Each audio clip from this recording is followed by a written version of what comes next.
Hello and welcome, my dear friend.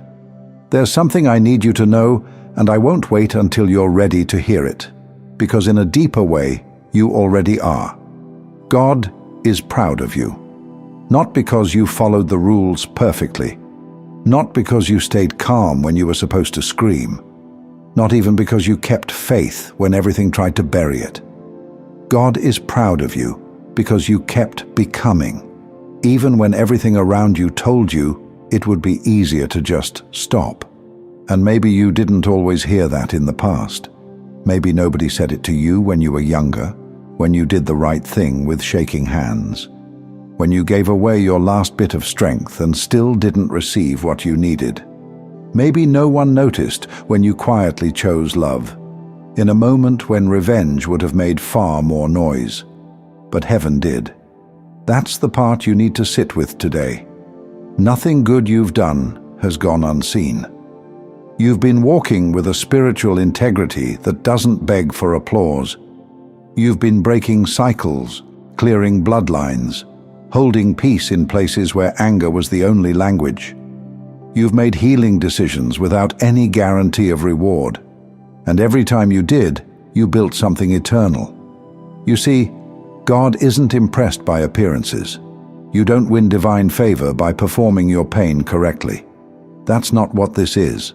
That's not who you are. You're not being recognized for suffering quietly. You're being honored for rising truthfully, for being real in your storms, for not abandoning your light to fit into rooms that mistook your humility for weakness, for feeling everything and still returning to love, not the emotion, but the choice.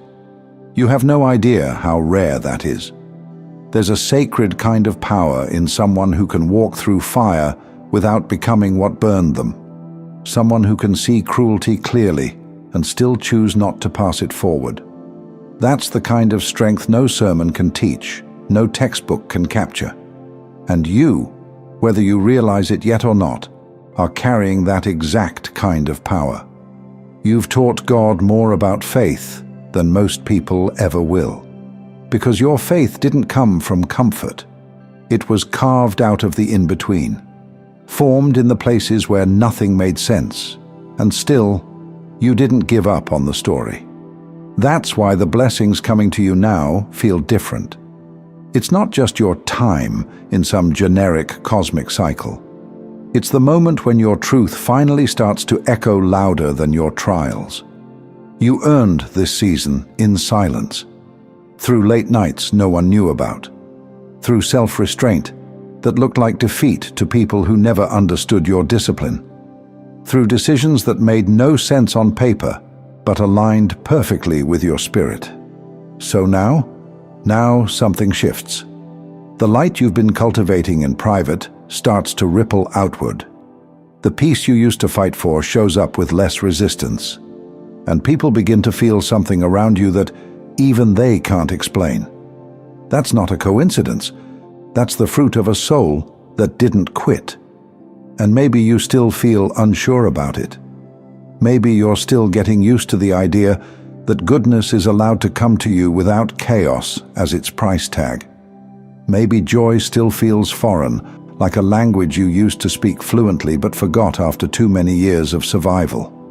That's okay. It's returning now. And not because you manifested it perfectly.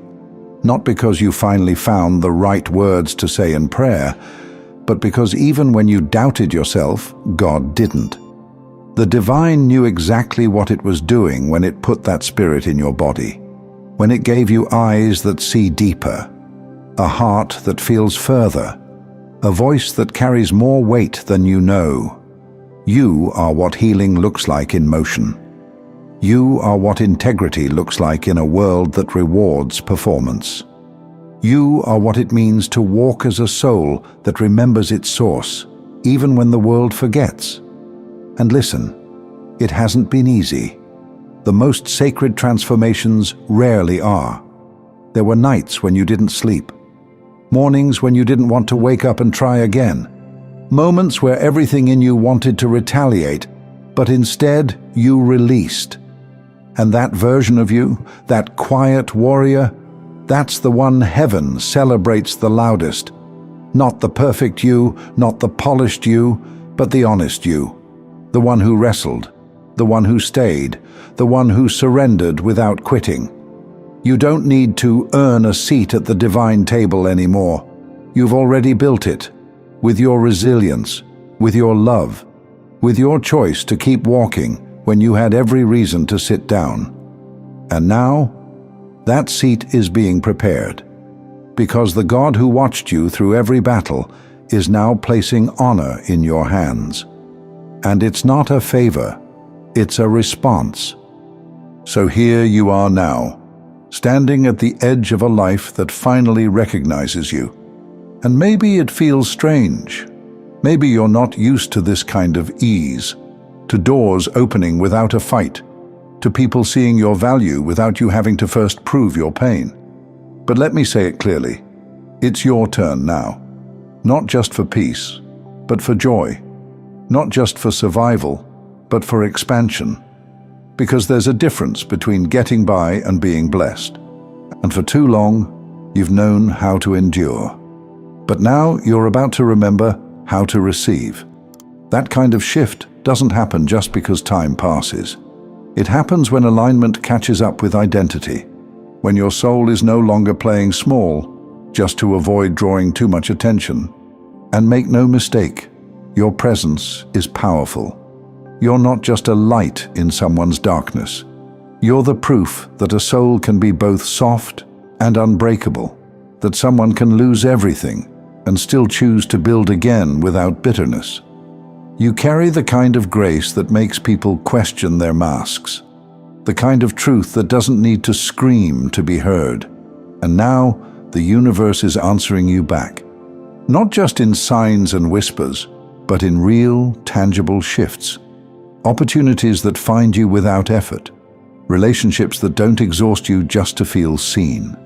Paths that once felt blocked beginning to clear in front of you, not because it's finally easy, but because you've become ready. You didn't skip steps to get here. You lived every inch of this story. And don't let anyone make you feel like you have to explain that. You don't have to recount your scars for them to respect your strength. You don't owe anyone your journey just to validate your destination. Let them wonder. Let them question how you got here. God saw it all. God kept count when no one else could. You were seen in every silent prayer, in every moment of restraint, in every quiet decision to not go back to the version of you that begged for crumbs when you were born to command the feast. You've grown in a way that no algorithm can capture, no camera can show. You've expanded in your core. And from this point forward, the world is going to feel different, not because it changed, but because you did. Your discernment is sharper now. You don't entertain what drains you. You don't chase what confuses you. You don't bargain with energy that feels off just because it comes dressed as opportunity. You've learned what peace actually feels like, and that's why you no longer tolerate the chaos that used to feel normal. You're not above anyone. You just stop shrinking beneath yourself. That's what spiritual maturity looks like. It's not some grand arrival. It's the daily, quiet refusal to shrink. The subtle choices to stay true when compromise would be easier. The deep knowing that your value doesn't fluctuate based on who recognizes it. And now, the rewards aren't just coming. They're right here. In the way your body feels safer to live in the way your spirit feels less scattered, in the way you don't need to be understood anymore to feel whole. Because the reward isn't just what you're about to receive, it's who you became while waiting. Let that sink in.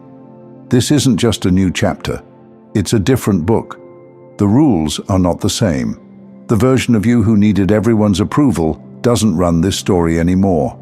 The version of you who mistook loyalty for self-betrayal doesn't hold the pen.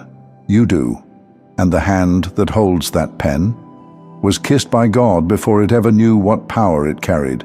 So write boldly, live truthfully, choose with confidence, not because you've never failed, but because every fall was a rehearsal for your rise.